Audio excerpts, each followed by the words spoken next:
Hello दोस्तों, learn English speaking like a baby में मैं राका आपका वेलकम करता हूँ।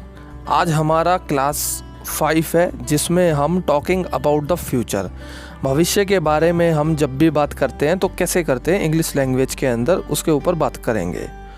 मैंने आपको बताया था कि जब भी हम फ्यूचर के बारे में बात करते हैं तो हम दरअसल या तो प्लानिंग करते हैं या फिर अपनी जो विल पावर है कि हम क्या करने वाले हैं उसके बारे में बताते हैं। तो चलिए स्टार्ट करते हैं आज का लेक्चर और हम एक एक करके पहले समझ लेते हैं इसको, टॉपिक को। देखिए, talking about something that you will do or want to do in the future is very common. इससे देखिए क्या है बात कि जब हम भविष्य के बारे में बात करते हैं तो कुछ चीज़ें जो हम करने वाले हैं और कुछ चीज़ें जो हम सोच रहे हैं, जो हमने प्लान की है कि हम करेंगे। और हमने बात की थी कि टेंस के अंदर में 3 ही हमारे टेंस होते हैं, प्रेजेंट में, पास्ट में और फ्यूचर। तो प्रेजेंट में जो है वो हम अपनी फीलिंग्स बताते हैं, पास्ट में जो है वो हम स्टोरी टेलिंग करते हैं और फ्यूचर में हम अपनी प्लानिंग बताते हैं। ठीक है, तो आज जो है वो हम प्लानिंग से ही बात करेंगे कि जब हम प्लानिंग करते हैं तो हम किस किस तरीके से सेंटेंस फॉर्म करते हैं। तो दोस्तों, हमारा फ्यूचर के अंदर में जो सबसे ज़्यादा 2 फ्रेजेस यूज होते हैं जिससे हम फ्यूचर के सेंटेंसेस बनाते हैं वो है I will and I am going to. I will हम यूज करते हैं जब हमारा जो डिसीजन होता है वो क्विक होता है और हम एकदम से डिसाइड कर लेते हैं कि ठीक है, कल से मैं सुबह 4 बजे उठूंगा, तो हम बोलेंगे I will wake up 4 o'clock tomorrow in the morning.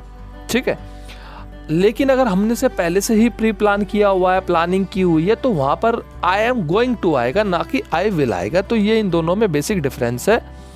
तो आगे हम समझते हैं इनको, एग्जाम्पल में हम आगे इनको ज़्यादा क्लियर करेंगे।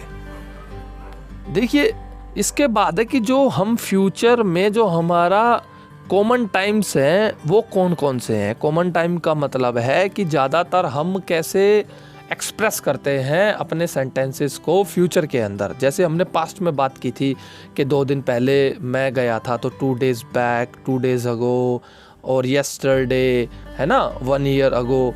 ऐसे ही फ्यूचर में हम कैसे बात करते हैं, तो फ्यूचर में हमारा आता टुमारो मतलब कल, नेक्स्ट वीक मतलब अगले हफ्ते, नेक्स्ट मंथ मतलब अगले महीने, नेक्स्ट ईयर मतलब अगले साल, in a few day, in a few weeks कुछ ही हफ्ते बाद, इन अ फ्यू ईयर्स कुछ साल बाद, और व्हेन आई रिटायर जब मैं रिटायर हो जाऊंगा, मतलब जब मैं सेवानिवृत्त हो जाऊंगा।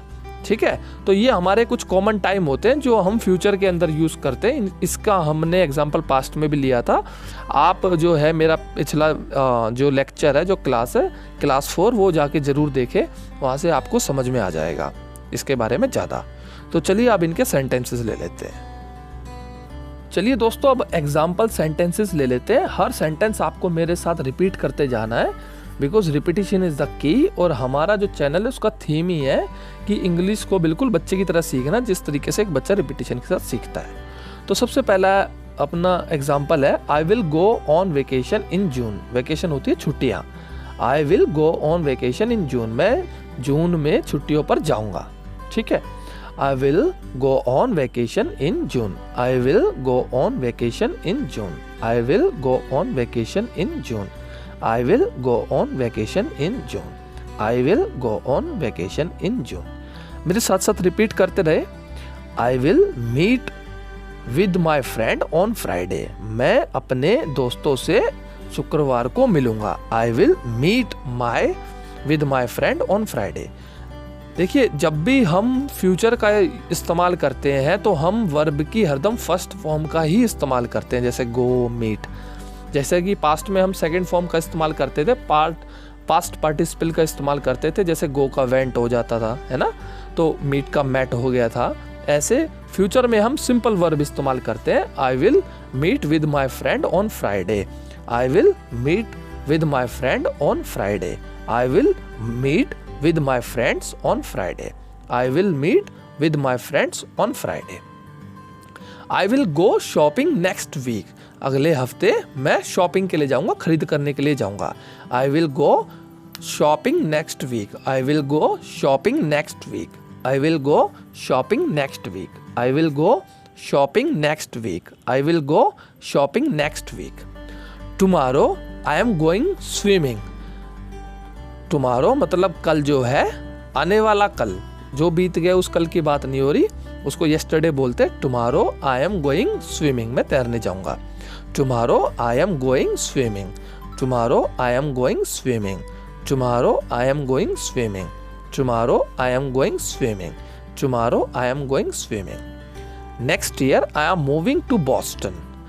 Next year I am moving to Boston. जो बॉस्टन है वो अमेरिका का एक शहर है। तो अगले साल मैं जो है बॉस्टन में, आप दिल्ली भी यूज़ कर सकते हो, आप इसमें गुरुग्राम भी यूज़ कर सकते हो कि मैं गुरुग्राम में, दिल्ली में या बॉस्टन में शिफ्ट हो जाऊंगा, मतलब रहने चला जाऊंगा। Next year I am moving to Boston. Next year I am moving to Boston. Next year I am moving to Boston. Next year I am moving to Boston. Next year I am moving to Boston. I am going to get married in a few years. अगले कुछ सालों में मैं जो है शादी करने जा रहा हूँ। I am going to get. To get जो है वो एक वर्ब है जो एक्सप्रेस करने के लिए यूज़ की जाती है कि मैं करने जा रहा हूँ। I am going to get married in a few years. I am going to get married in a few years. I am going to get married in a few years. I am going to get married in a few years. When I retire, I am going to travel a lot. जब मैं retire हो जाऊंगा तो मैं बहुत ज़्यादा travel करूंगा, travelling करूंगा। When I retire, I am going to travel a lot. When I am retire, I am going to travel a lot. When I retire, I am going to travel a lot. When I retire, I am going to travel a lot. When I retire, I am going to travel a lot.